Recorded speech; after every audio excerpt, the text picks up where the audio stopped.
particulièrement au nom de Jésus-Christ. Je tiens à féliciter l'équipe organisatrice de ces assises. Nous acclamons tout le comité.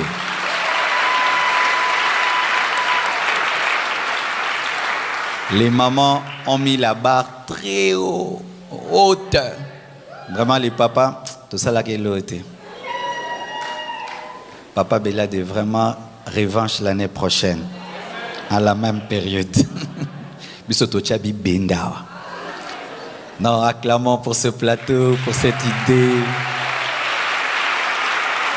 avec des témoignages, avec des journalistes qui maîtrisent la Bible.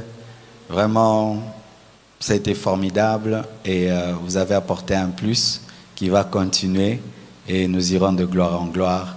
Que Dieu vraiment vous bénisse abondamment. Aujourd'hui, je ne suis pas venu comme pasteur, je suis venu comme invité. On m'a invité. Amen. Donc, tolérez un peu mes débordements. Le thème de mon message ce soir, c'est la personnalité d'une mère. Tu peux le dire à ta voisine ou ton voisin de gauche. Amen. Nous sommes debout pour lire 3 passages de la Bible. La personnalité d'une mère. Luc 8, versets 41 à 56. La Bible dit, Luc 8, 41 à 56.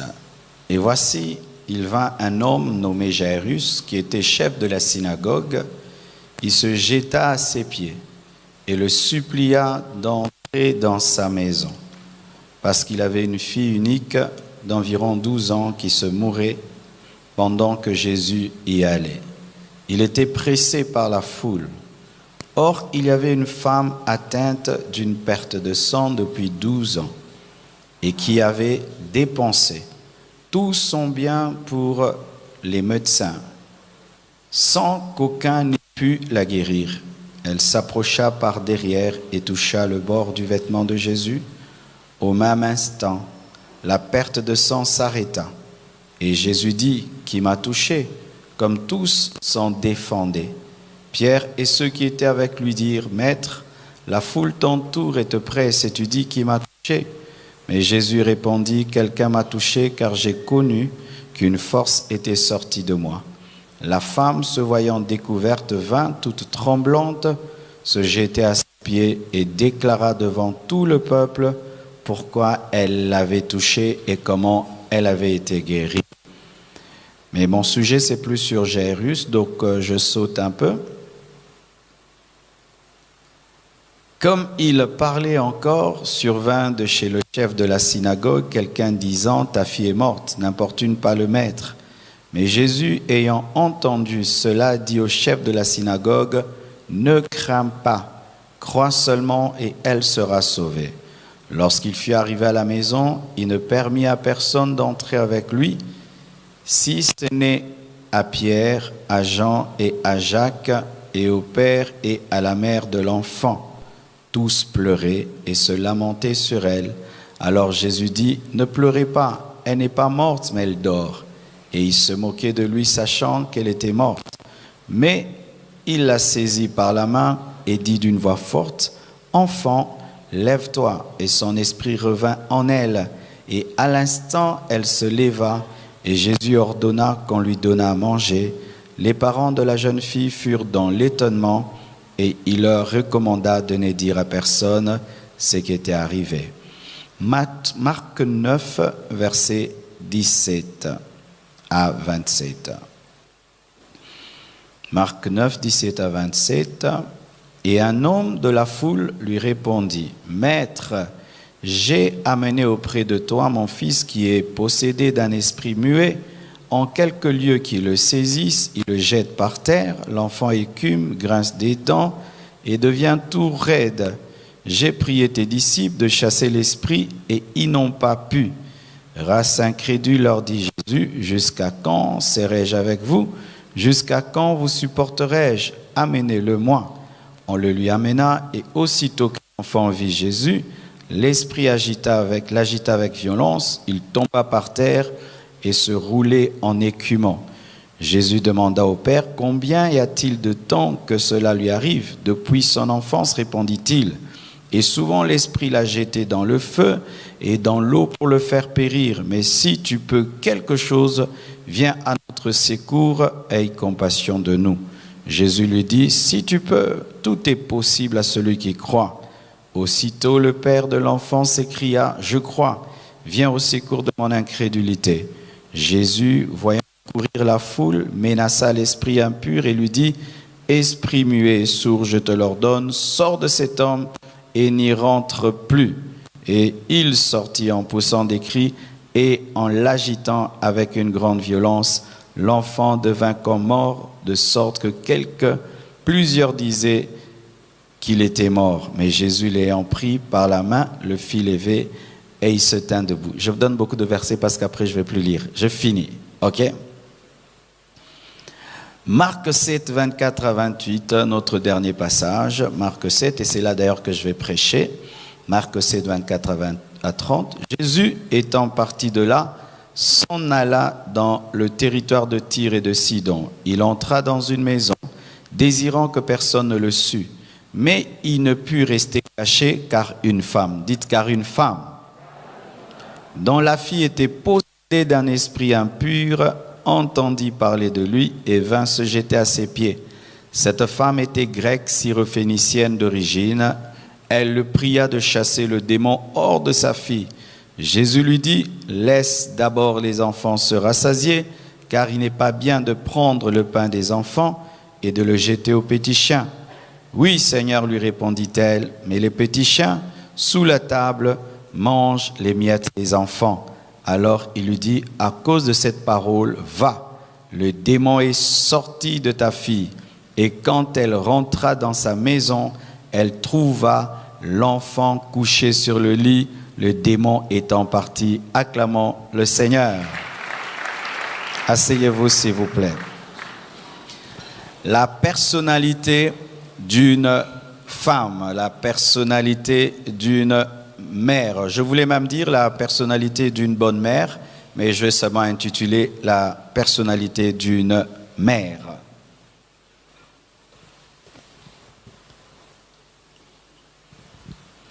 Lorsque on a étudié le cœur dans la Convention des hommes, on avait dit aussi que le cœur, c'était aussi la personnalité d'une personne. Donc aujourd'hui, je vais parler de la personnalité. L'oratrice d'hier a parlé en grec, en hébreu, j'ai suivi. Et donc, je suis sûr que vous avez la maîtrise sur le cœur. Mais pour ma part, je ne vais pas trop définir le cœur comme cela a été fait hier. Donc, je parlerai seulement du caractère d'une mère, de la personnalité d'une mère. Et une mère, comme on vous l'a dit, c'est celle qui a engendré, parce qu'il faut qu'il y ait des enfants pour qu'on parle d'une mère. Une femme est femme, mais quand elle engendre, elle devient une mère. Une épouse est épouse. Lorsqu'elle engendre, elle devient une mère. Mais on peut aussi devenir une mère par adoption sur le plan juridique. Lorsque tu adoptes, on peut aussi dire que tu es mère. Et aussi lorsque tu as une responsabilité sur un enfant qui t'a été légué, cédé. Aussi, on peut dire sur le plan social que tu es une mère, mais pas sur le plan biologique. Amen. Et donc, mes frères, une mère, c'est une femme, ce n'est pas un homme. Alléluia. Un homme ne peut pas être une mère. Alléluia. C'est pourquoi j'aimerais déjà dire que l'Église ne croit pas en ces choses où deux hommes se marient et l'un des hommes devient la maman. Amen. Même si c'est un homme qui est féminin, qui fait des fiers, ce n'est pas une femme. Amen. Ce n'est pas une femme. Et jusqu'à la fin de nos vies, nous combattrons l'homosexualité et le mariage des homosexuels. Alléluia. Et frères et sœurs, avant d'entrer dans le vif du sujet, pourquoi les enfants s'attachent plus à leur maman qu'à leur papa, parce que nous sommes en train de parler des mères, donc on parle aussi des enfants. Et dans certains couples, il y a certains hommes qui ne comprennent pas cela. Comment ce sont nos deux enfants, mais mes enfants sont plus attachés à leur maman. Et certains hommes trouvent que c'est de l'injustice, et certaines femmes trouvent qu'elles ont beaucoup d'onction. Amen. Ce n'est pas une question d'onction, c'est une question de nature. Dites nature. La première des choses qui fait que les enfants soient plus attachés à leur maman qu'à leur papa, c'est le cordon ombilical. C'est-à-dire qu'un enfant n'a jamais eu de cordon ombilical entre lui et son père. Mais pendant que l'enfant est dans le ventre de sa mère, il se nourrit au travers de sa mère. Vous imaginez ça?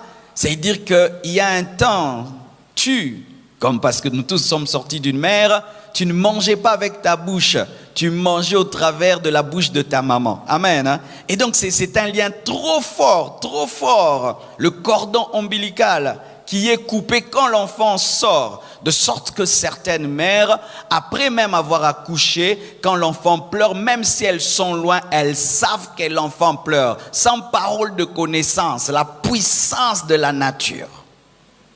Alléluia. C'est déjà ça qui fait que les enfants soient attachés à leur mère plus qu'à leur père, parce qu'ils ont été attachés réellement, attachés. Il fallait vraiment un couteau pour qu'ils soient détachés. Amen.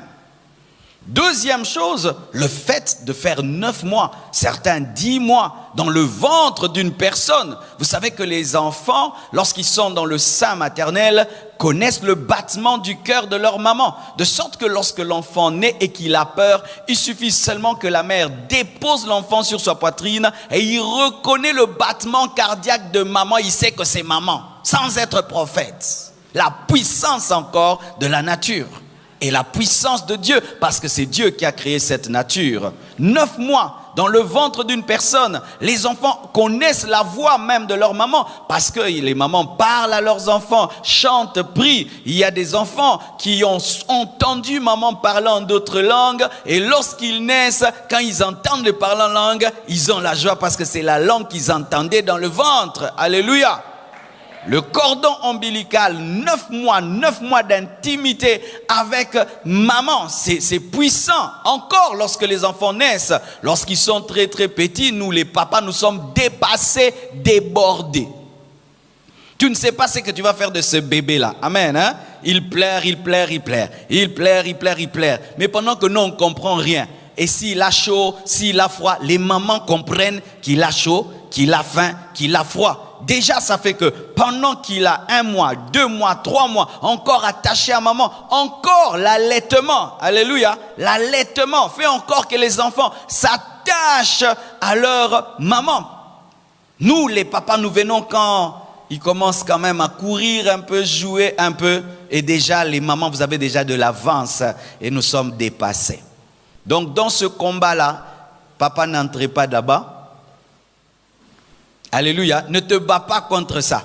Accepte ça, accompagne ça. Amen. Hein? Mais voici, les enfants s'attachent aussi à leur père lorsque leur père a la tendresse d'une mère.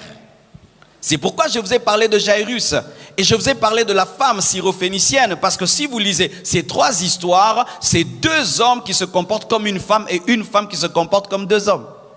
Jairus a dit à Jésus, aie pitié de moi pour ma fille qui a 12 ans. L'homme qui avait un enfant lunatique a supplié Jésus comme une femme. Et la femme syrophénicienne aussi a supplié. Nous voyons des papas qui présentent à Jésus leurs enfants comme une maman présente à Jésus son enfant. Donc, un homme aussi peut opérer dans cette dimension s'il a le cœur d'une mère. Car oui, tu peux être un père aussi, tu as un cœur d'une mère. Alléluia. Dieu a la tendresse d'une maman. Nous disons tendre père. Amen. Je suis en train d'introduire mon message. Alléluia. Alors, souvent, mes frères et sœurs, nous ne comprenons pas aussi comment Jésus-Christ était entouré d'autant d'hommes, mais c'est à une femme qu'il a révélé sa résurrection en premier. Jésus-Christ avait beaucoup d'hommes autour de lui. Dans l'équipe de Jésus-Christ, il y avait plus d'hommes que des femmes. Mais la personne qui était la plus proche de Jésus-Christ n'était pas un homme, ce n'était pas Jean qui dormait sur sa poitrine, c'était Marie de Magdala. Alléluia. Pourquoi? Parce que la femme aussi, quand elle se donne, elle se donne. Alléluia. Lorsqu'une femme se donne, elle se donne. Même s'il n'y avait pas une grande porte pour les femmes, lorsque Marie de Magdala est entrée dans ce cercle fermé, elle était première de la classe. Pourquoi? Parce que c'était l'école de l'amour. C'était l'école de l'amour, mes frères. Jésus, c'était l'école de l'amour. Et quand une femme est entrée dans cette école, elle a distingué. Et c'était elle qui avait distingué avec la plus grande distinction. De sorte qu'on lui a dit, toi qui as distingué, va dire à mes frères qui sont après toi que je les précède en Galilée. Pourquoi? Parce que la femme a cette capacité. Elle ne se donne pas à moitié, elle se donne totalement. Ce qui fait que quand elle se donne à Dieu, c'est extraordinaire, elle devient Marie de Magdala. Mais quand elle se donne au diable, elle devient Delilah. Donne-moi l'amen, je continue. Quand une femme se donne à Dieu, première de la classe, Marie de Magdala, la secrétaire du ressuscité. Mais quand elle se donne aussi au diable, elle se donne alors totalement encore, elle devient Jézabel. Alléluia. Soit elle est Jézabel, soit elle est Marie de Magdala, soit elle est Delilah, soit elle est Marie, mère de Jésus. C'est pourquoi il y a de telles conventions. Parce que nous connaissons la puissance de la femme dans sa manière d'aimer. Sa capacité de se donner totalement est à la fois une bénédiction et à la fois une malédiction. C'est pourquoi, regardez, les femmes rarement trompent leur mari. Mais quand elle dit qu'elle va tromper, tu ne vas jamais l'attraper. Donc jusqu'à ta mort, elle peut même faire des bébés à la maison. Tu leur donnes des noms, mais ce ne sont pas tes bébés. Mais les hommes, ils trompent. On les attrape. Mais une femme, elle ne le fait pas. Mais si elle le fait, elle le fait trop bien. Regardez, les hommes, souvent des impudiques. Tu vois la fille, une jeune fille, elle dit non, mon corps. Mais si elle dit seulement ce corps-là, je vais l'utiliser dans le péché, à 23h, boulevard, à signer Binotou. Mais c'est rare de voir un homme au boulevard en train d'être prostitué, parce qu'il y a des hommes prostitués mais qui se cachent. Mais une femme, elle est là.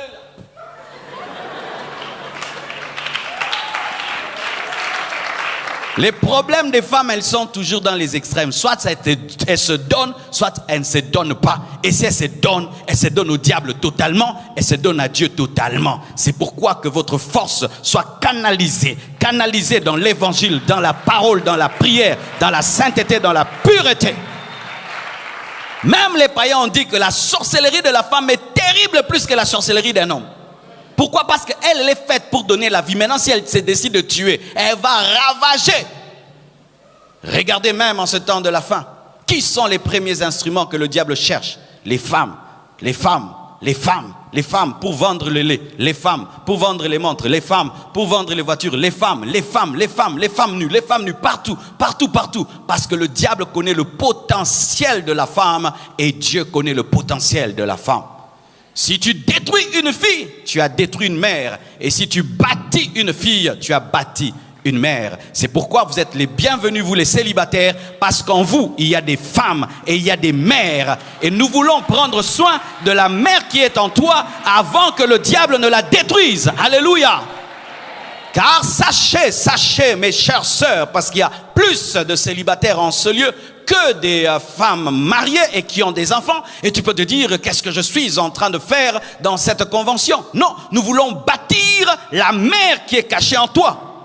Car si nous laissons le diable te détruire, il n'a pas seulement détruit une fille, il a détruit une mère.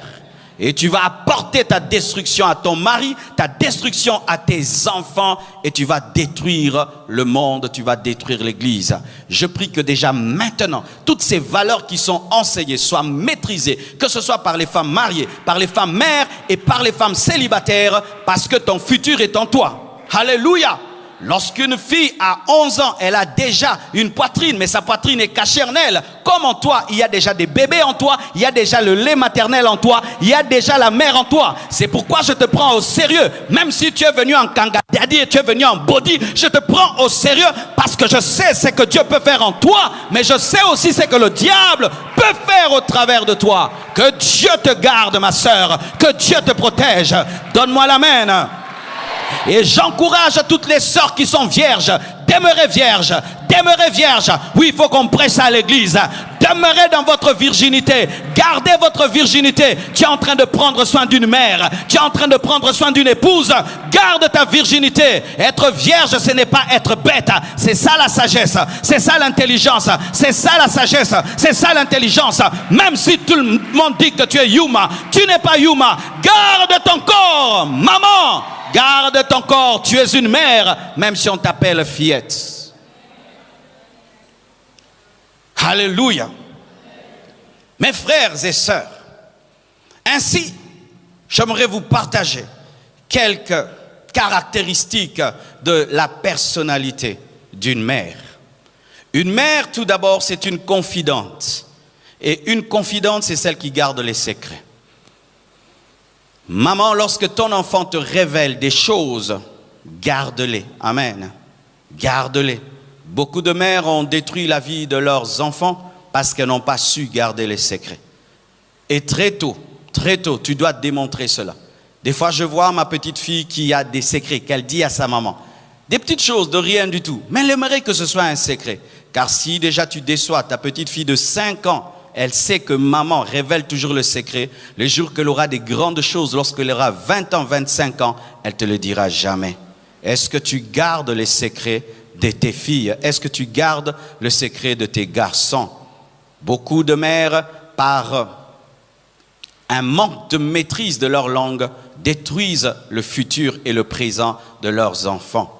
Un homme vient visiter votre maison et tu déballes la vie de tous tes enfants à cette personne qui pouvait bénir votre maison. Vous causez entre vous les mamans et tu ne remarques jamais que tout le monde protège ses enfants, mais tu es la seule qui révèle tout. C'est ça des fois les femmes quand vous causez. Quand vous causez, faites toujours le bilan des secrets donnés. C'est toujours toi qui dis, mon enfant a fait ça, mon enfant, on va l'épouser maintenant, ma fille a fait ça, mon enfant fait ceci, mon enfant a telle maladie, et ceci. Tu dis tout. Les autres ne font que sourire et ne disent jamais rien. Et demain, le secret de ton enfant se retrouve sur la place publique parce que tu n'es pas une confidente. Et même pour être une bonne confidente, tu dois être une mère qui sait donner le temps et qui doit causer. Une mère cause avec ses enfants. Une mère trouve le temps de causer avec ses enfants, car tu ne peux éduquer ton enfant de manière virtuelle. Tu dois lui donner le temps. Vous devez donner le temps pour être des confidentes. Vous devez donner le temps pour être des amies, car une mère, c'est une amie. Une mère, ce n'est pas d'abord celle qui commande. Ça, c'est un peu le rôle des papas. Mais aujourd'hui, il y a des femmes qui sont comme des hommes. Elles ne font que commander les enfants. Commander, mais jamais ont le temps de s'asseoir et de causer. J'aime l'histoire d'un révivaliste aux États-Unis ou en Angleterre. Leur mère a bâti leur ministère. Ce sont devenus des hommes très puissants dans le monde qui prêchaient la parole avec force et puissance. Et ils racontent ceci dit, dans notre maison, notre mère avait un jour pour chaque enfant. Un jour, lundi c'est tel enfant, elle cause avec toi, elle prie pour toi, elle t'enseigne la parole. Mardi, l'autre, mercredi, c'est comme ça que ces hommes sont devenus puissants. Ce n'était pas par un père, ni par un pasteur, c'était maman. Maman était une femme, était une mère qui avait le temps pour ses enfants et qui priait pour chacun d'eux, de sorte qu'elle connaissait les requêtes de chacun et priait tous les jours avec un de ses enfants. Ne les prenez pas en groupe, les prenez de manière particulière. C'est comme ça qu'elle a bâti des hommes forts, des hommes puissants. Chère maman, tu pourras avoir un directeur adjoint. Tu pourras avoir un vice-président, mais il n'y a pas de vice-maman. Ça n'existe pas. Il n'y a pas de vice-mère. Si tu ne joues pas ton rôle, personne ne jouera ce rôle à ta place. Vous avez entendu le témoignage qu'on nous a donné. La maman a dit à son mari, si tu ne vas pas avec moi présenter le bébé, je trouverai quelqu'un. Il a dit non, personne ne le fera. Pourquoi il n'y a pas de vice-papa et il n'y a pas de vice-maman? il n'y a pas de vice maman. Chère maman, si tu n'écoutes pas tes filles, tu n'écoutes pas tes garçons, si tu ne leur donnes pas le temps, personne ne jouera ton rôle. Personne. Même s'il y a une tante extraordinaire, il y a une cousine extraordinaire, même s'il y a un grand frère extraordinaire, il y a ce que seule maman donnera. Et si vous ratez de le faire pendant que vos enfants sont encore chez vous à la maison, lorsqu'ils partiront, vous reviendrez avec vos conseils, mais en retard. Il n'a plus le temps de t'écouter. Nous avons la grâce d'avoir des enfants qui nous courent derrière. Nous avons la grâce d'avoir des enfants qui ont besoin de nous donner du temps. D'ici là, ils ne le feront plus. Alors profitez de ce temps. Une mère, c'est une confidente qui garde les secrets des enfants. Une mère, c'est une confidente. Et donc, une amie, c'est une protectrice. Elle protège. Vous connaissez l'histoire de cette femme prostituée. On a pris son enfant et Salomon prend l'enfant. Les deux femmes prostituées sont en train de se quereller un enfant. Et Salomon savait que la personnalité d'une vraie mère, c'est la protection. Il dit, coupez l'enfant en deux directement. La vraie mère se révèle. Elle dit, non, je préfère que mon enfant vive, mais dans les mains de l'autre. Et Salomon dit, donnez à cette femme qui a cédé. C'est une mère. Une mère protège. Alléluia. Une mère protège. Et même des fois face à un mauvais père.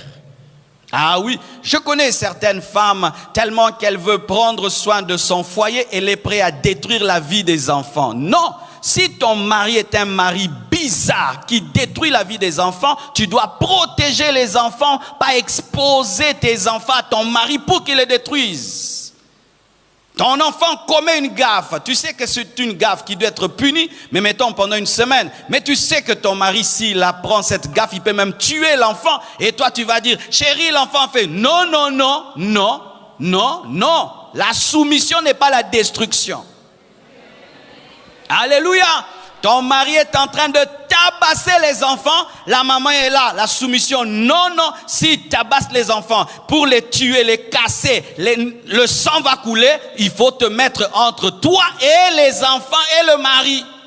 Oh, je vous dis, beaucoup d'enfants souffrent parce que la maman ne dit rien. Certains enfants même sont violés par leur propre papa. La maman est au courant, mais elle veut protéger son couple. Elle laisse son mari violer les enfants, entrer dans la chambre des enfants. Pourquoi? Elle veille sur son couple. Non, là tu es une complice et tu es une meurtrière.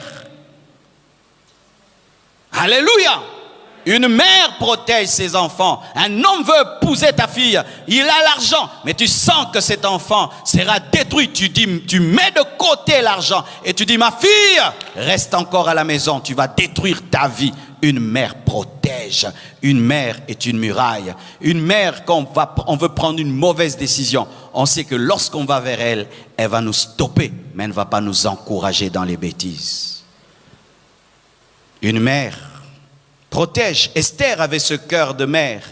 Elle a livré sa vie. Elle s'est mise en danger afin de protéger Israël. Alors qu'elle n'avait pas la permission de s'approcher au-devant du roi, elle a osé s'approcher. Pourquoi? Elle devait sauver Israël. Une mère se met en danger afin de sauver les enfants. Une mère ne vit pas pour elle, elle vit pour ses enfants. Lorsque tu ne vis que pour toi, tu es encore une fille. Alléluia. Car il y a des mères qui sont toujours des filles. Moi,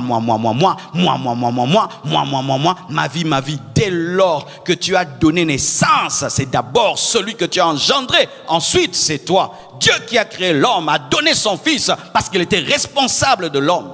L'homme ne s'est pas créé. C'est pourquoi Jésus devait venir nous sauver. Tomi Kelate, Tomi Tindate. Vous n'avez demandé aucune permission à vos enfants pour les engendrer et ils viennent sur la terre et vous les traitez comme s'ils sont responsables de leur présence sur la terre. Quand il a faim, il te dit qu'il a faim. Il débrouille.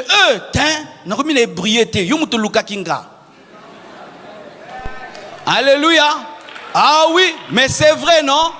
C'est vrai. Mais des fois, les enfants ne comprennent pas les parents. C'est vous deux. Et puis les enfants naissent. Et puis vous dites, battez-vous. Non, tu me dis, bats-toi lorsque j'ai l'âge de me battre. Mais quand je suis encore dépendant de ton intelligence, de ta force, ne me dis pas ça. C'est toi qui dois te battre pour que je puisse vivre. Une mère protège, une mère se sacrifie. Une mère est une conseillère et donc c'est une personne sage. Car si tu es une conseillère sans sagesse, eh bien tes conseils vont détruire. Maman, as-tu la sagesse? Est-ce que tu as la réputation d'être sage? Car chaque fois que tu manques de sagesse, tu finiras par connaître ta réputation. Les gens ne viendront jamais te poser des questions. Est-ce que tu sens autour de toi qu'on vient poser des questions, qu'on demande ton intelligence? Si tu sens que personne ne vient, parce que tu as une mauvaise réputation, tu n'as pas de sagesse. C'est comme ça qu'on sait si on est sage ou pas. Si tu remarques dans ta famille, à l'église, tes amis, personne ne te pose des questions de sagesse, c'est parce que tu n'as pas de sagesse. Ah oui, ne te dis pas que tu es sage parce que tu parles français. Amen. Hein? Parler français, c'est pas la sagesse, c'est parler français. Amen. Hein?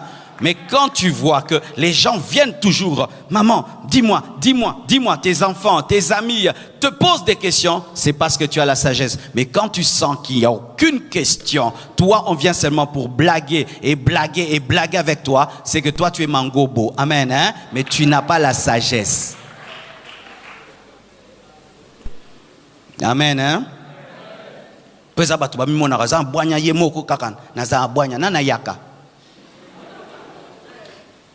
Amen. C'est un juste juge. Une mère, c'est un juste juge. On dit c'est une juste juge. C'est un juste juge. Lorsqu'il y a un problème entre les enfants, elle n'a pas de préférence. Et vous ne pouvez savoir, chère maman, combien les enfants sont blessés. Il sait que j'avais raison. Maman sait que j'ai raison. Mais maman a pris parti de l'enfant qui est beau, l'enfant qui a l'argent, l'enfant qui a les moyens, l'enfant qui lui donne ceci. C'est pourquoi moi on me juge, mais lui on le justifie. Je vous assure, si des fois vous pouviez causer avec les enfants pour découvrir les blessures intérieures que les enfants gardent, des fois de l'injustice. L'enfant sent qu'il y a de la préférence, que maman aime Jacob et n'aime pas Ésaü. Maman préfère la fille qui est très très belle, parce qu'on doit dire la vérité. Les enfants n'ont pas le même niveau de beauté, les enfants n'ont pas le même niveau d'intelligence, les enfants n'ont pas le même niveau financier. Amen. Hein? Et tu es une mère, mais tu vois vraiment que cette fille-là, elle est plus belle que celle-ci. Même si tu es maman, tu as des yeux. Amen. Hein? Amen. Hein? Tu sais que non, celle-ci est plus belle que l'autre. Celui-ci ramène 80, l'autre toujours tangente. Tu sais que Bodo, lui, il a toujours 50, n'est-ce pas? Tu sais que ton fils là ne travaille pas, les autres travaillent et te donnent $100, 200, 1000, 3000. Comment tu vas te comporter face à cette différence? Une vraie mère vous aime tous, mais une fausse mère va révéler clairement que j'aime celle qui me donne l'argent, j'aime celle qui est belle, et ainsi tu présentes plus celle qui est belle, tu prends des photos avec celle qui est belle, c'est elle que tu mets sur tes statuts, celle qui est belle. Il y a des blessures même dans les WhatsApp des mamans, hein? Oh oui, maman, tu as beaucoup d'enfants, ton WhatsApp, c'est seulement ta fille belle là. L'autre là n'existe pas. Hein? Et tu penses que l'autre ne regarde pas tes WhatsApp. Quand il y a des visiteurs, ta fille là, l'autre tu ne présentes jamais. Ton garçon là qui est beau, qui a l'argent, c'est lui que tu montres, l'autre tu ne le montres pas. Fais attention, car Ésaü à la fin des temps était prospère. Vous savez que lorsque Jacob a recherché Ésaü, afin de lui rendre, Ésaü a refusé, il a dit ne me donne rien, je ne manque de rien. Même Ésaü a été béni, même s'il n'avait rien. Alléluia. Faites l'effort d'être juste. Faites l'effort d'être juste. Et surtout, dans la vie, faites très attention. La vie réserve des surprises. Hein? Tu peux donner tout à celle qui est jolie, à celui qui est intelligent. Et celui-là qui est la brebis galeuse, c'est celui qui reçoit la grâce de Dieu, la faveur de Dieu. L'onction de Dieu tombe sur sa vie et Dieu ne tient pas compte de sa vilaineté ou de sa beauté et lui donne une grâce exceptionnelle et il devient grand et il se venge. Et il se venge. Une mère est juste. Et une mère, c'est une école d'amour. Amen. Hein? Dans l'église primitive, les femmes veuves prenaient soin des jeunes femmes afin de leur apprendre l'amour. Et une mère, c'est une école d'amour. Lorsqu'un enfant veut apprendre à aimer, il doit voir maman. Comment maman aime papa. Une fille, pour apprendre à aimer un homme, doit voir comment maman aime papa. Une fille, pour apprendre à pardonner, doit voir comment maman pardonne à papa. Une fille, quand elle veut apprendre à manifester de l'amour, doit seulement regarder sa mère. Est-ce que si tes filles ou tes enfants te regardent, est-ce qu'ils vont recevoir l'amour ou vont recevoir la méchanceté et l'égoïsme? Es-tu une école d'amour? Es-tu une école d'amour pour tes enfants? Tes enfants ont de l'amour parce qu'ils lisent la Bible ou parce que aussi ils sont challengés par ton amour? Alléluia. Une mère remplie d'amour engendre des enfants remplis d'amour. C'est pourquoi vous remarquez en Europe, même quand un païen devient riche, il pense aux orphelins. Pourquoi? Parce que dans leur famille, même les païens, quand on devient riche, on pense aux païens, on pense aux orphelins. Ainsi, eux aussi, quand ils deviennent riches, ils doivent aider parce qu'ils ont vu maman le faire. Maman prendre un peu de nourriture, donner à l'armée du salut, donner des habits à l'armée du salut. Eux aussi, en grandissant, ils se soucient des autres. Alléluia. Une école d'amour. Une mère est aussi une école de pudeur. Amen. Hein? De pudeur. Maman, quand tu t'habilles mal, tes enfants vont s'habiller mal. Quand tu vois une fille s'habiller sans décence, regarde sa maman, comment elle s'habille à la maison. Car vos habits d'ici sont des faux habits, n'est-ce pas? Oh, ils habillent la manabinoté. Alléluia. Ça, ce sont les habits de l'église que vous portez. Mais vous vous habillez comment? Si à la maison, tu laisses ton nombril dehors et ta fille va laisser son nombril dehors, où les enfants apprennent à être pudiques, c'est à la maison en voyant comment maman s'habille. Quand maman va dans une fête, comment maman s'habille dans une fête. Les fêtes des chrétiens aujourd'hui, tu vois, mais il faut qu'on ait un missou. Non, mon ati. Ah oui, les fêtes des chrétiens d'aujourd'hui, des satins qui collent. Et aujourd'hui, donc, vous vous habillez comme les païennes et vos enfants s'habillent ainsi. C'est la mère qui est l'école de la pudeur. Tes enfants vont cacher leur corps lorsque tu cacheras ton corps. Mais ne pense pas qu'en étant dévêtu, tu vas communiquer une éducation de pudeur à tes filles. À moins qu'elle décide d'être rebelle. Mais si c'est toi qui engendre cela, tu dois d'abord corriger tes vêtements. Si ton mari t'interdit de porter certains vêtements, et toi tu le portes et tu penses que tes filles vont écouter leur père. Alléluia. Les filles vont écouter leur père lorsqu'ils savent que déjà, maman, elle porte des choses que papa n'aime pas. Une mère, c'est une école de pudeur. Une mère, c'est une école d'amour. Une mère, c'est une école de sagesse. Une mère, c'est une école de propreté. Maman, jusqu'à 23h, ne se lave jamais. Tu auras des filles. Ah, gasoil. Ah oui. Mais quand les enfants savent que maman est propre, maman aime que la maison soit rangée, maman aime que nos lits soient rangés, maman aime que tout soit propre, tu auras des filles qui seront propres. C'est pourquoi quand tu veux te marier, mon frère, tu dois vérifier la famille. Oh, donne-moi la main que je parle. Et on ne se marie pas Maria.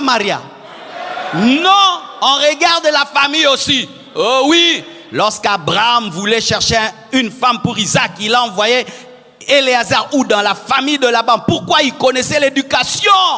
L'éducation. Quand tu veux épouser une fille, regarde sa maman. Si elle est sale, il y a 50% de risques qu'elle soit sale parce qu'elle a grandi dans la saleté. Ne t'attends pas à avoir une maison propre quand ta belle-mère a une maison sale. À moins d'un miracle. Oui, parce qu'on fait ce qu'on a vu.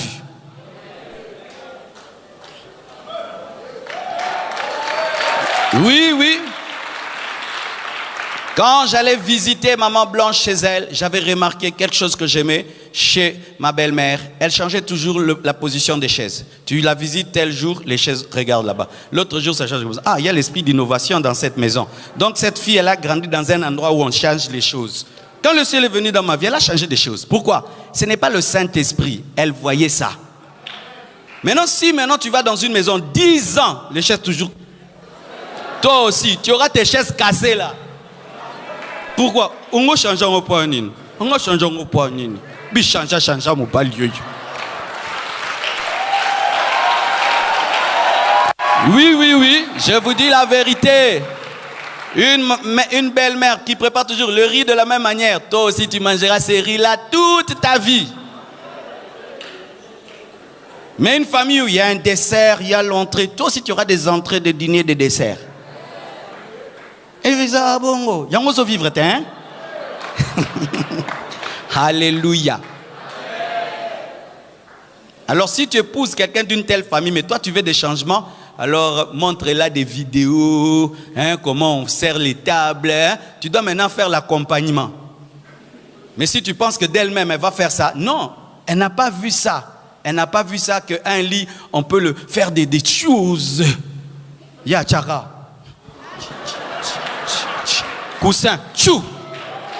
Papa, là. Alléluia. Ce n'est pas sa faute. Chez eux, donc, on prend les draps, on plie. Et puis là, donc quand tu viens, tu déplies, puis il n'y a pas de lit fait, il y a un drap fait.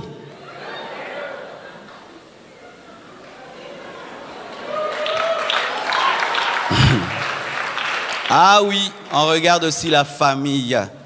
Quand tu as une belle-mère déjà bien éduquée, qui est polie, qui a de la tendresse, tu sais que ta femme a vécu dans une telle chose, donc elle a imité, elle a appris des choses. Et c'est vrai, il y a toujours des choses qu'on prend. Quand je vois mes sœurs, comment elles vivent, je vois beaucoup de choses de ma mère dans mes sœurs.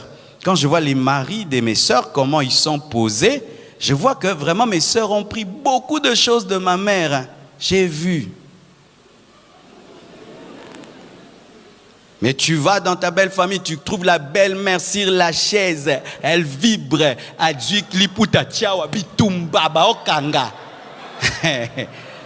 tu prends ta fiancée, tu pries pour elle, et puis tu lui demandes, les choses que ta maman fait, c'est normal ou pas normal? Oh, maman s'est entortée, hey! Elle n'a pas tort. Non, nous on est habitués, elle fait ça chaque samedi. Frère, va-t'en. Une mauvaise éducation chasse le mariage de vos filles. Hein. Vous savez ça?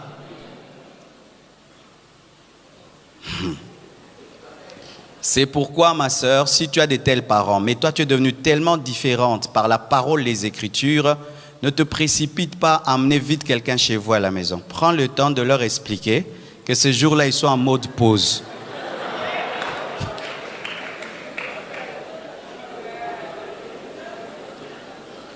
Parce que si il y a des personnes exceptionnelles, tu vois, elle est totalement différente des membres de sa famille.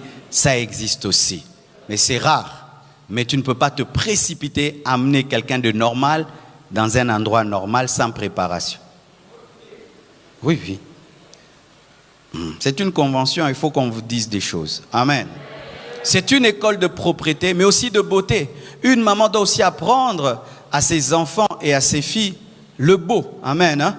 L'amour des fleurs, l'amour, la concordance des habits. Il y a de ces filles, tu l'épouses vraiment, tu sens vraiment, elle est tout le temps en mode drapeau. Oh, elle ne sait pas concorder, quoi. C'est du vert et du bleu, du tout là. Pourquoi? Regardez bien, les mamans qui s'habillent bien, leurs filles aussi savent s'habiller. Les mamans qui savent concorder, leurs filles aussi concordent. C'est une école, c'est une école. Maman tikabi lata. Bana baoye ko le lorote.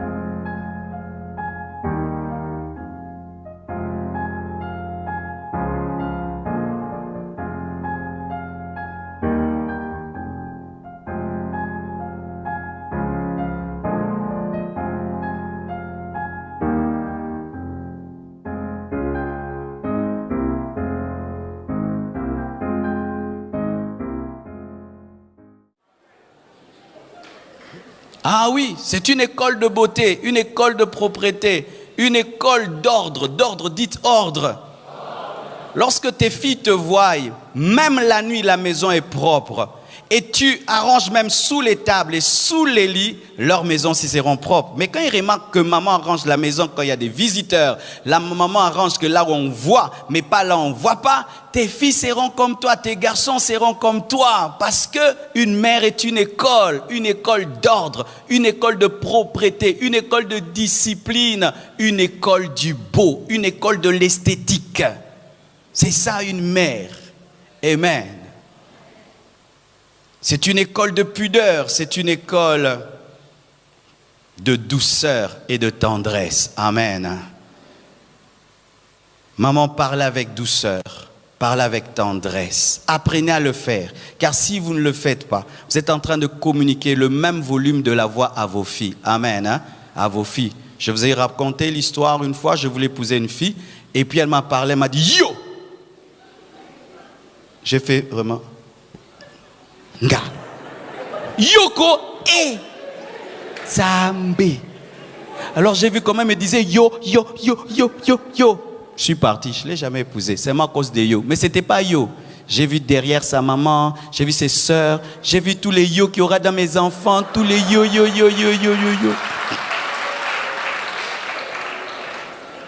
Pourquoi? Sa maman ne parle pas avec douceur, sa maman ne parle pas avec calme, sa maman ne parle pas. Les enfants prennent. Il y a un prêtre catholique qui a dit « Donnez-moi un enfant avant qu'il n'ait 7 ans, vous allez voir ce que je ferai de lui. » Parce qu'avant cet âge, l'enfant est malléable, il prend tout ce qui est bon, il prend tout ce qui est mauvais. Et des fois tu peux dire « Mais ces enfants, je ne les comprends pas. Moi, je les éduque bien. » Tu les éduques bien, tu parles des choses, mais dans ta manière d'être, tu dis le contraire. La douceur, la tendresse. Une mère, c'est une personne paisible et conciliante. Lorsque 2 enfants ne s'entendent pas, elle vient tout faire pour que les enfants s'entendent. Elle ne vient pas les diviser. Voyez, lorsque David a voulu tuer Nabal, qu'est-ce que Abigail a fait? Elle est venue leur apporter la paix. Elle a dit, ne t'occupe pas de ce Nabal-là. Il est tel que son nom. Ne t'occupe pas de lui. Elle a amené la paix. Une mère amène la paix. La paix dans le cœur de son mari. La paix dans le cœur de ses enfants. La paix. Là où il y a la guerre, elle, quand elle vient, elle apporte la paix. David avait décidé d'aller en guerre contre Nabal, mais à cause d'Abigail, il s'est gardé de le tuer parce qu'elle était paisible. Est-ce que tu es une personne paisible? Est-ce que tu es une personne conciliante? Ou bien c'est toi d'ailleurs qui crée les divisions et les problèmes parmi tes enfants? C'est toi qui crée des problèmes. Ton mari, s'il est loin de toi, il est en paix. Si seulement il vient, c'est toi qui lui enlèves sa joie. Une mère n'est pas ainsi. On a envie de rencontrer une mère quand on se sent agité, quand on a des problèmes. Les enfants désirent en parler à maman parce que maman va les unir. Mais toi, quand les enfants te racontent leurs problèmes, ça devient pire qu'avant. Tu ne joues pas le rôle d'une mère. Amen. J'aimerais maintenant parler dans le verset que je vous ai donné. Alléluia. Ce verset, c'est un verset qui amène beaucoup de questions. Jésus-Christ est en train de marcher et il va dans un endroit, il fait des miracles et puis il décide d'aller dans un endroit, dans une maison, afin de se cacher. Mais il n'arrive pas à se cacher parce qu'il y a une femme qui découvre qu'il y est. Elle commence à déranger. Et la Bible précise que c'était une femme grecque. Elle n'était pas juive. Et toutes les nations qui n'étaient pas juives étaient considérées comme des nations païennes. Nations païennes, ce sont toutes les nations qui ne sont pas juives. Elle était grecque, elle était syro-phénicienne. Et elle avait un problème. Elle avait un problème comme Jairus qui était juif. Elle avait un problème comme le père du lunatique. Elle avait un problème. Et lorsqu'elle vient avec ce problème, quel était ce problème? Sa fille était possédée par un démon, de sorte qu'elle ne pouvait même amener sa fille. Donc la possession était de haut niveau. Elle pouvait amener sa fille. Elle se tient devant Jésus et elle commence à déranger. Et Jésus, qui a bien répondu à Jairus, Jésus qui a bien répondu à l'homme qui avait un enfant lunatique, quand il s'agit de cette femme, il dit à cette femme, je ne suis pas venu pour vous, je suis venu pour les brebis perdues d'Israël. Et il n'est pas bon de donner le pain des enfants aux chiens. Tu t'imagines une telle réponse qui vient de qui? Du roi des rois, du Seigneur des seigneurs, de l'amour fait chair. Tu vas à l'hôpital avec ton enfant, le médecin te repousse. C'est ça le contexte. Elle a sa fille possédée à la maison, qui souffre. C'est une mère. Elle a porté cet enfant dans son ventre. Et cet enfant qu'elle a porté dans son ventre est en train de souffrir sous l'emprise des démons. Cela l'empêche de rester à la maison. Elle apprend qu'il y a un homme de miracle, un homme de prodige quelque part. Et elle se déplace afin de bénéficier de son onction parce qu'on lui avait dit qu'il a guéri, qu'il a délivré. Mais lorsqu'elle arrive, qu'est-ce qu'elle a? Presque une insulte. Pourquoi je dis presque une insulte? Parce que Jésus n'insulte jamais. En soi, Jésus lui a révélé son état spirituel parce qu'elle était païenne. Et qu'est-ce que cette femme fait? Elle ne dit pas, regarde ce sauveur, rempli d'orgueil et rempli de méchanceté. Je m'en vais chercher un féticheur. Elle est restée là. Elle a appelé Seigneur celui qui l'a appelé chienne. Elle a appelé Seigneur celui qui l'a repoussé. Et elle a révélé à Jésus sa puissance. Elle lui a dit, même les petits chiens mangent les miettes qui tombent de la table des enfants. Pour lui dire, je suis étonné Jésus que tu puisses appeler la délivrance de ma fille pain. Ce n'est pas le pain pour un homme puissant comme toi. Ce sont des miettes. Boakango. Donne-moi la main que je te parle. Donne-moi la main que je te parle. Donne-moi la main que je te parle. Cette femme révèle une personnalité d'une mère. Elle révèle ceci, qu'une mère est une guerrière. Une mère est une guerrière. Elle ne rentre pas sans avoir remporté le prix. Elle ne rentre pas à la maison sans avoir trouvé la solution. Elle ne rentre pas à la maison si elle n'est pas sûre qu'elle a apporté une solution. C'est une guerrière. Est-ce qu'il y a des femmes guerrières en ce lieu? Si tu n'es pas une guerrière, tes enfants vont mourir. Si tu n'es pas une guerrière, ton foyer va mourir. Si tu n'es pas une guerrière, ton ministère va mourir. Si tu n'es pas une guerrière, tout ce que tu as va être détruit. Pourquoi? Parce que la vie est un combat. Ce n'était pas facile même devant Jésus. Et tu penses que ce sera facile face à ton PDG? Ce n'était pas facile face à Jésus. Et tu penses que ce sera facile face à ta belle famille? Ce n'était pas facile face à Jésus. Et tu penses que ce sera facile face à tes amis? C'était une guerrière. Elle avait quitté la maison pour une solution et donc elle n'allait pas rentrer sans solution. C'était une visionnaire. Une femme est une visionnaire. Tu marches par quoi? Et tu marches pourquoi? Aie un rêve, aie une vision pour tes enfants, aie une vision pour ta vie, aie une vision pour ton mari, aie une vision. Lorsqu'on l'appelle chienne, elle pouvait dire, ça c'est quoi? Je ne suis pas une chienne, je suis une femme. Elle accepte, je suis un chien. Vous savez pourquoi? Parce qu'elle était morte elle-même. Elle n'avait pas d'orgueil. Une mère n'a pas d'orgueil. Je vois des femmes, tu souffres parce que tu es orgueilleuse. Vous souffrez à cause de ton orgueil. Tu as un membre de ta famille qui peut t'aider, mais tu es tellement orgueilleuse que vous êtes en train de mourir de faim à cause de ton orgueil. Il ne me parle pas. Moi, si je ne vais pas le parler,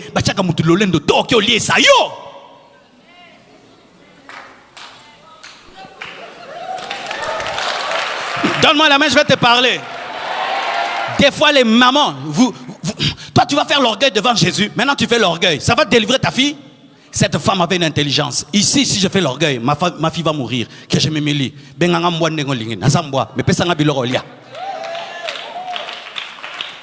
Tes enfants n'étudient pas. Pourquoi? Parce que tu as de l'orgueil par rapport à un oncle de votre famille qui peut payer leurs études, mais qui te demande seulement de demander. Mais toi, maman le lendo, obo mabana, naba le lendo na yo.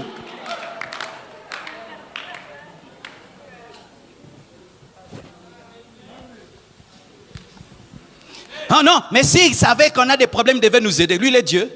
Il est Dieu. C'est son argent. Paye le prix de t'humilier, de demander. Demande, maman, demande. maman demande. Arrête tes orgueils là et vous ajoutez des versets bibliques derrière alors que ce n'est que l'orgueil. Tes enfants ne vont pas à l'école et tu as l'orgueil. Hein? Tes filles risquent de devenir des prostituées et tu as l'orgueil. L'orgueil face à quelqu'un qui peut changer leur vie. Et tu restes à la maison, tu dors dans ton orgueil. On appelle cette femme chienne. Elle ne rentre pas à la maison. Elle dit, j'accepte. Mais je ne te demande même pas les pains d'ailleurs. Jésus parle, elle se parle. Moi, je demande les miettes. Parce que comme tu parles de pain et tu parles de chiens et tu parles d'enfants, moi, dans ma petite intelligence de femme, je sais que quand les enfants mangent, les enfants aiment toujours faire tomber des choses. Jésus, toi, quand tu donnes à tes enfants, des choses tombent. Moi, ce que je te demande, c'est ce qui tombe. Guéris ma fille. Une mère n'est pas orgueilleuse. Une mère, n'allez pas chez votre oncle, n'allez pas là-bas, n'allez pas là-bas. Si vous allez là-bas, ils vont dire que mes enfants les visitent. Ndeko. Moi, il vient un temps, mes frères, j'ai souffert dans la vie et j'avais maigri. Je suis allé en vacances chez un oncle, Naya Mounene. Alléluia. Ah oui, et ma maman m'a encouragé. Mon fils, va en vacances. Je suis allé, j'ai récupéré les vitamines. Je suis rentré, ça m'a tué. Ça a tué ma maman.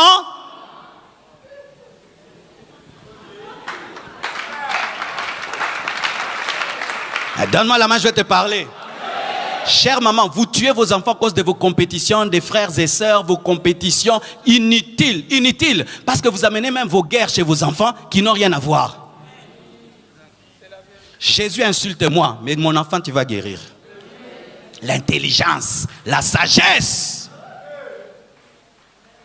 Comment vous pouvez souffrir comme vous souffrez avec certaines personnes qui peuvent vous aider? Et vous ajoutez des versets. Le pasteur avait prêché que quand on prie, on ne voit personne. J'avais ajouté aussi. Après avoir prié, va voir quelqu'un. Ça, tu ne vas pas prendre. Tu vas prendre que la partie là de ton orgueil. Comme déjà toi tu es un têtu, tu ne vois personne. Quand je prêche, je t'ai choisi pour Kangika Kotanoko Koufa. Pemuta Okundu Azate.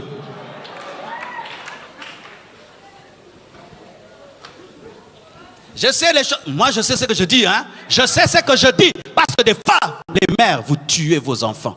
Vous tuez vos enfants. Vous tuez vos enfants. Comment tu peux être orgueilleuse devant celui qui ressuscite les morts? Comment tu peux être orgueilleuse devant celui qui peut dire un mot et ta fille est guérie? Elle a dit, ah, Zamaramboya, Yaroswanate, ah, Zamaramalolendote, Lobanyoso, Mokubiksa. Alléluia. Et qu'est-ce qu'elle fait? Elle adore celui qui semble l'insulter. Jésus la diminue, elle l'appelle Seigneur. Elle montre à Jésus que même si je ne suis pas juive, moi je connais aussi l'adoration. Donne-moi la main. Et même si nous ne sommes pas encore dans la grâce parce que tu n'es pas mort et ressuscité, je sais que tu es aussi venu pour nous. Elle avait la lecture de la trajectoire du ministère de Jésus. Donc elle avait une révélation. Une mère est révélée. Elle peut lire les choses en avance. Elle peut connaître les trajectoires des choses. Elle savait que celui-ci n'est pas venu que pour les Juifs. Il est aussi venu pour nous. C'est pourquoi elle s'est aussi approchée. La révélation. Une femme, une mère vit avec une révélation. Comment tu peux avoir des enfants? Tu n'as aucune révélation. Spirituellement, tu ne vois rien. Tu n'entends rien. Une maman. Sa révélation du plan de Jésus, du ministère de Jésus a sauvé sa fille. Il savait que pour un temps, il viendra chez les Juifs vont le rejeter et il va venir chez les païens. Elle était déjà en avance par rapport à ce plan. Donne-moi la main.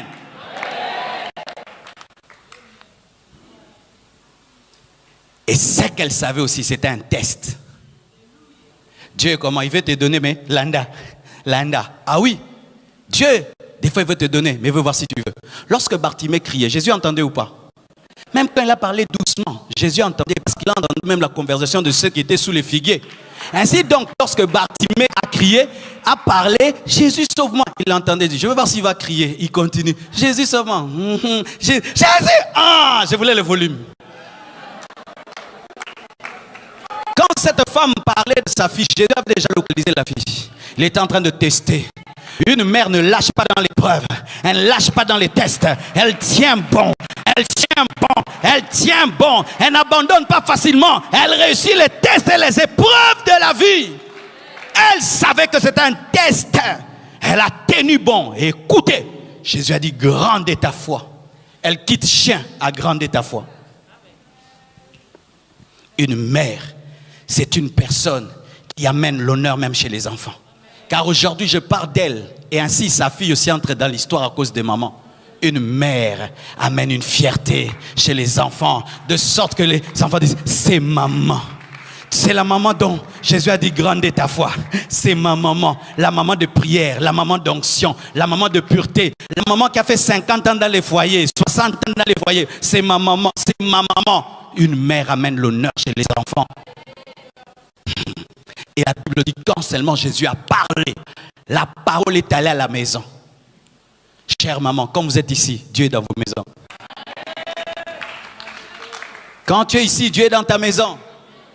Et si un enfant va avoir un malheur, les anges le protègent. Mais tout dépend de la foi que tu manifestes dans la présence de Dieu pour que ta maison soit touchée. Oh, donne-moi la main. Des fois, mes frères, j'ai des caméras dans mon bureau. On filme l'église.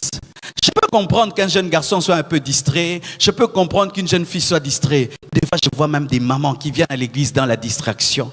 Elle vient dans la distraction. Maman, avec tout ce que tu as comme charge, des enfants, un mari, et toi-même, tu viens à l'église comme une jeune fille.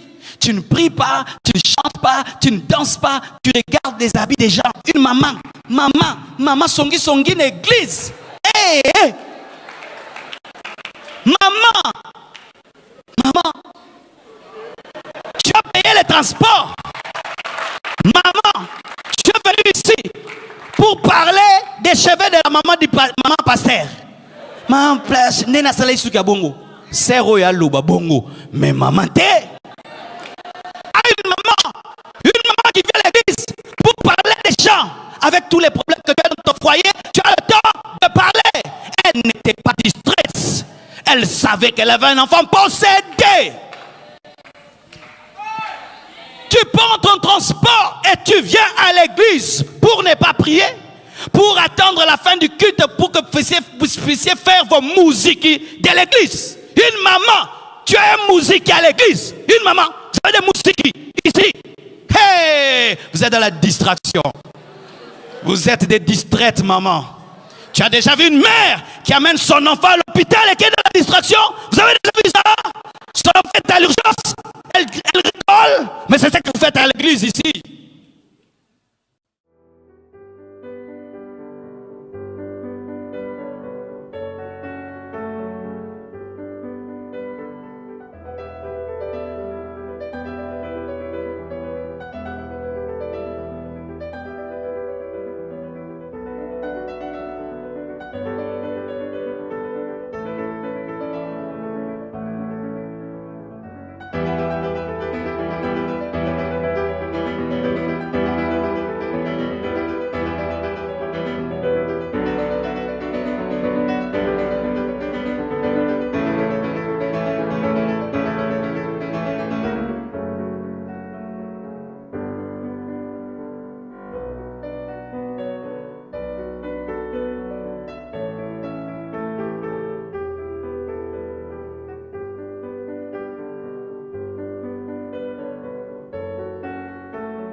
Une maman, alors que ta prière peut donner le travail à ton garçon. À la maison, sa fille ne priait pas. Elle avait des démons. Mais la prière de maman a délivré la fille. Ton mari peut être sauvé comme cette dame qui venait à l'église. Prions pour son mari. Ton mari est toujours païen. Pourquoi? Tu viens à l'église, tu es dans les... Tu viens à l'église, tu es dans les distractions, dans les chaussures des gens, dans les mèches des gens, dans les choses des gens. Après le culte, vous parlez des gens. Vous ne partagez même pas la Bible après le culte. Les gens.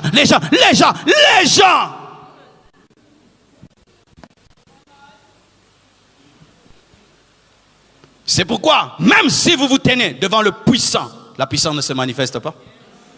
Parce que vous êtes dans sa présence, dans la distraction. Chère maman, toi, tu ne peux pas prier comme une jeune fille de 12 ans.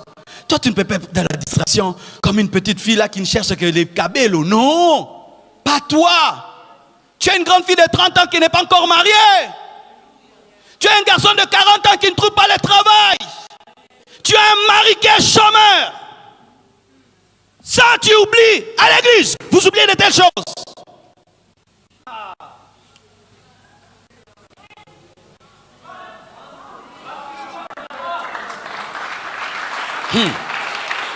Vous savez que Jésus a dit à cette femme qu'elle était chienne devant les gens. Ce n'était pas en privé, parce que Jésus était entouré de la foule. On lui dit ça devant tout le monde. Elle n'a que faire des gens. Ton problème, des fois, quand tu pries, Dieu te dit de t'agenouiller ici. Tu regardes tes beaux habits super wax. Dieu te dit même de pleurer. Tu regardes moi pleurer. Tu as trop conscience du regard des gens. C'est pourquoi ta fille est toujours possédée. Tu ne traites pas Jésus comme un Seigneur. C'est pourquoi sa Seigneurie ne se manifeste pas dans ta maison. Mes sœurs, mes mamans, lorsque tu as le poids, tu arrêtes de jouer. Quand tu dis au revoir à tes enfants, je vais à l'église, les enfants disent maman est allée à l'église. Ils disent maman a tonga. Maman a tonga à ton église. C'est ce que dit. Maman est allée à l'église. Maman est allée écouter la parole. Maman est allée chanter. Maman est allée prier pour nous. Mais toi, quand tu viens ici, tu ne pries même pas pour eux. Alors que tu as promis de prier. Peut-être si sa fille entendait, elle a pu entendre, au revoir ma fille. Elle est sous des démons. Je veux voir un Jésus. On m'a dit lui, quand ses mains il parle, les gens sont guéris. Maman, vas-y, hein, vraiment fais vite. Il faut lui parler de moi. Je vous assure, même moi en tant qu'un homme, la plupart des miracles que j'ai vécus, ça a été comme ça. Tu vois une maman se tenir devant toi pour son enfant, tu dis là Seigneur, tu dois faire quelque chose. Mais quand tu vois une autre, elle vient là, c'est comme si elle est déconcentrée. Toi si tu es déconcentré, ah oui, tu as fardeau, tu as fardeau, tu as fardeau, tu as fardeau, et oui, et ça a bon. Ça a bon. Allez à l'hôpital. Si tu ne tiens pas ton cas, est-ce qu'on le soigne bien? Mais si tu es le docteur, se concentrer, pas réussir à l'église. Vous êtes nombreux à l'église. Toi, tu viens. Pasteur, ça me là-bas,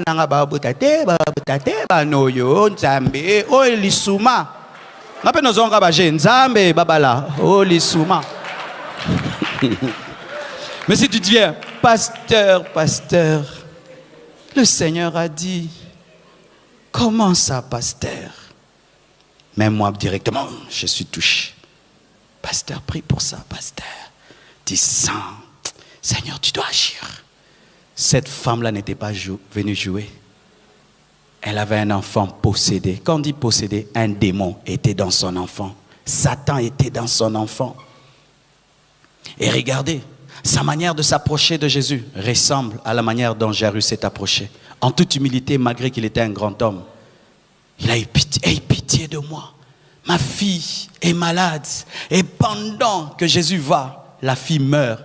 Mais comme il a touché le cœur de Jésus, Jésus est allé jusqu'au bout. Si tu regardes la manière dont Jésus a traité le cas de Jairus, il a même traité plus rapidement le cas de cette femme. Parce que pour Jairus, il s'est déplacé à pied. Mais pour la femme, la parole l'a précédé.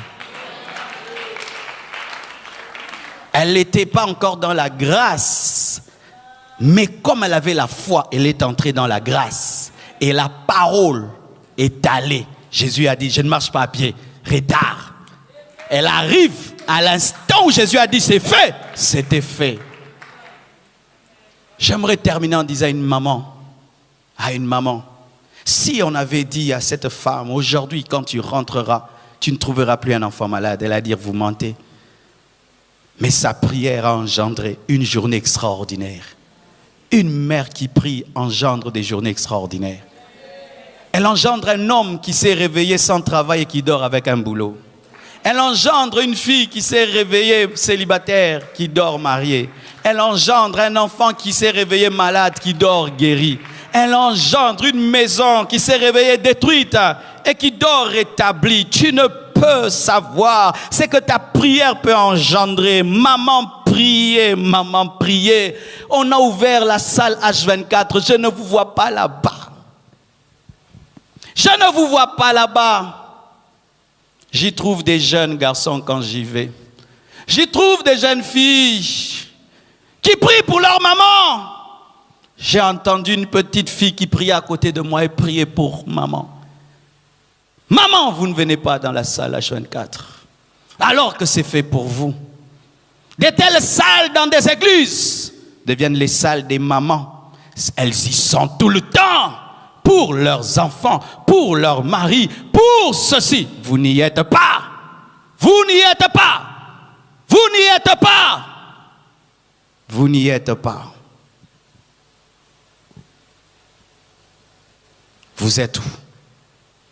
Vous êtes où? On trouve les femmes dans la présence de Dieu. On trouve les mères dans la présence de Dieu. Cette salle est désertée par vous. Vous avez laissé des garçons y aller, des jeunes garçons. Des jeunes fillettes sont là-bas en train de demander l'argent du Minerval, l'argent du visa. Mais il y a des mères qui ont des sérieux problèmes, qui ne vont pas chercher Dieu. Dites-nous qu'on en fasse un bureau.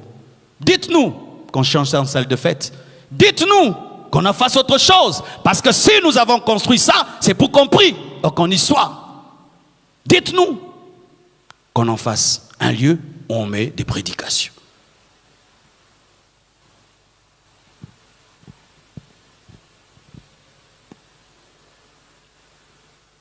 Mes mères,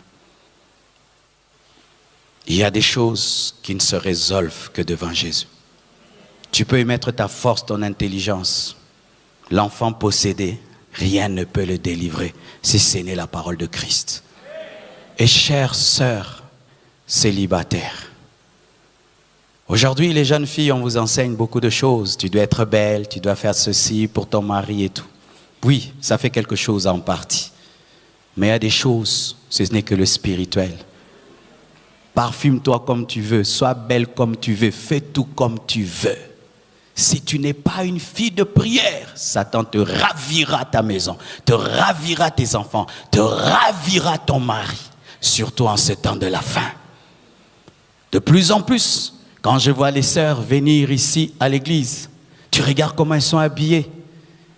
Sexy, sexy, sexy. Vous savez pourquoi vous êtes sexy, jeunes filles? Vous n'avez pas conscience du Saint-Esprit, de l'Esprit en vous.